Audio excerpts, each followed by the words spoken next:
இங்க அந்த பரிசம் போட்ட பொண்ணு போலீஸை கூப்பிட்டு அந்த பாட்டியோட வீட்டுக்கு வர்றா. அன்னைக்கு திருடிட்டு வந்த திருடங்களை கொன்னுட்டு அந்த பொண்ணோட நகையெல்லாம் அந்த பாட்டி எடுத்து வச்சுட்டாங்கன்னு சொல்லி சர்ச் வாரண்டோட போலீஸை கூப்பிட்டு வீட்டுக்கு வர்றா. உடனே அந்த பாட்டி போலீஸை மேல சர்ச் பண்றதுக்கு கூட்டிட்டு போயிட்டு பணத்தை கொடுத்து அந்த போலீஸை வளைச்சு போட்டுறாங்க. உடனே போலீஸ் கீழே வந்து நீங்க சொன்ன மாதிரி எந்த ஒரு நகையும் இல்ல, எதுக்காக இப்படி பொய்யான கம்ப்ளைண்ட்லாம் பண்ணிட்டு இருக்கீங்கன்னு சொல்லி திட்டிட்டு போயிடுறாங்க. அப்படியே இந்த பக்கம் அந்த டாக்டர் பொண்ணுடைய அண்ணனும் அவளோட ஃப்ரெண்டும் பேசிட்டே போயிட்டு இருக்காங்க. கரெக்டா அவளோட அண்ணன் அவங்க பழைய வீட்டுக்கு அவளை கூட்டிட்டு போறான். அங்க போய் சின்ன வயசுல எல்லாம் இந்த வீட்டுல தான் இருந்ததாகவும் அவன் வளர்ந்ததே இந்த வீட்டுல தானு சொல்லிட்டு இருக்கான். அங்க ஒரு இடத்துக்கு கூட்டிட்டு போய் இந்த இடம் எப்பவுமே ஈரமா இருக்கணும், அவங்க பாட்டிக்கு தினமும் குளிக்கிற பழக்கம் இருக்கனால இங்க வந்து இறந்ததுக்கு அப்புறமும் குளிச்சுட்டு போவாங்கன்னு, இந்த அண்டால இருக்கிற தண்ணி எப்பவுமே குறையவே குறையாதுன்னு சொல்லிட்டு இருக்கான். அதுக்கப்புறம் மேல அவங்க பாட்டியோட ரூமுக்கு கூட்டிட்டு போய் அவங்க பாட்டியோட போட்டோ அவங்க ரூம் எல்லாத்தையுமே காமிச்சிட்டு இருக்கான். அப்ப கரெக்டா கீழே ஏதோ தண்ணி இறைக்கிற மாதிரி சத்தம் கேக்குது. இவங்க ரெண்டு பேர் கீழே போய் பார்க்க அந்த அண்டா பக்கத்துல இருந்த சொம்பு உருண்டுட்டு இருக்கு.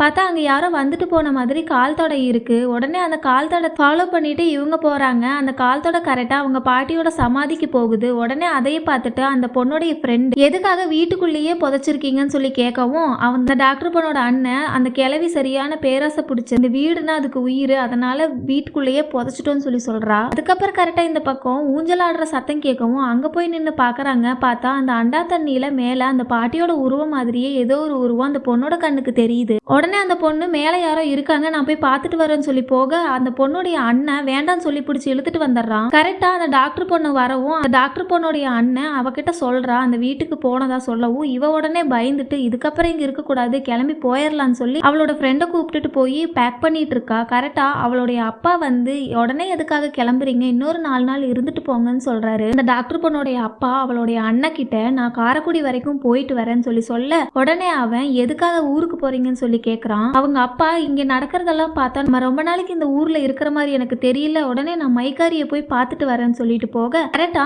அந்த டாக்டர் பொண்ணுடைய அண்ணன் அவங்க அம்மா கிட்ட எதுக்காக மைக்காரியை பார்க்க போறாருன்னு சொல்லி கேக்குறான். அப்பதான் அவங்க அம்மா எல்லாம் அந்த பொன்பானை இருக்கிற இடத்த தெரிஞ்சுக்கிறதுக்காகத்தான் ஊர் ஃபுல்லா ஜல்லடை போட்டு தோண்டி பார்த்தாச்சு, அந்த கிழவி எங்க மறைச்சு வச்சுட்டு போச்சுன்னே தெரியல, கடைசியா மைக்காரி தான் மிச்சம், அவகிட்ட கேட்டு அந்த பொன்பானை எங்க இருக்குன்னு எடுக்கணும், எல்லாம் அந்த பேராசை பிடிச்ச கிளவியால வந்ததுன்னு சொல்லி திட்டிட்டு போறாங்க. உடனே அந்த டாக்டர் பொண்ணுடைய ஃப்ரெண்டு மைக்காரினா யாருன்னு சொல்லி கேட்க அந்த பொண்ணு எதுவுமே பேசாம நிக்கிறா. அப்படி இந்த பக்கம் இந்த குட்டி பையன் தூங்கிட்டு இருக்கும்போது ஏதோ சத்தம் கேக்குதுன்னு சொல்லி எந்திரிச்சு பாக்குறான். அங்க போய் பார்த்தா அந்த குட்டி பையனோட சித்தப்பா அந்த பரிசை போட்ட பொண்ணுடைய மாப்பிளைய கூப்பிட்டு வந்து ஆளை வச்சு பயங்கரமா அடிச்சிட்டு இருக்காரு. அடுத்த நாள் காலையில ஃபுல்லா ட்ரிங்க்ஸ் பண்ணிட்டு அந்த குட்டி பையனையும் கூப்பிட்டுட்டு அந்த பொண்ணு வீட்டுக்கு பொண்ணு கேட்கறதுக்காக போக அங்க போய் உள்ள போய் உட்காந்துட்டு போலீஸ்காரங்க நகை இல்லைன்னு சொன்னாங்க, ஆனா அவங்களுடைய நகையெல்லாம் எங்கிட்ட தான் இருக்கு, உங்க பொண்ணை கட்டித்தரேன்னு சொல்லுங்க, பூரா நகையும் நான் கொடுத்துறேன்னு சொல்ல உடனே அந்த பொண்ணு ஆசையா பேசுற மாதிரி கூப்பிட்டுட்டு வந்து வாசல்ல வச்சு சாணியை கரைச்சு மேல ஊத்தி அவமானப்படுத்தி அனுப்பிடுறா. அப்புறம் தான் இந்த பக்கம் அந்த மைக்காரி கிட்ட ஏற்கனவே ஒரு ஆளு உட்கார்ந்து தன்னுடைய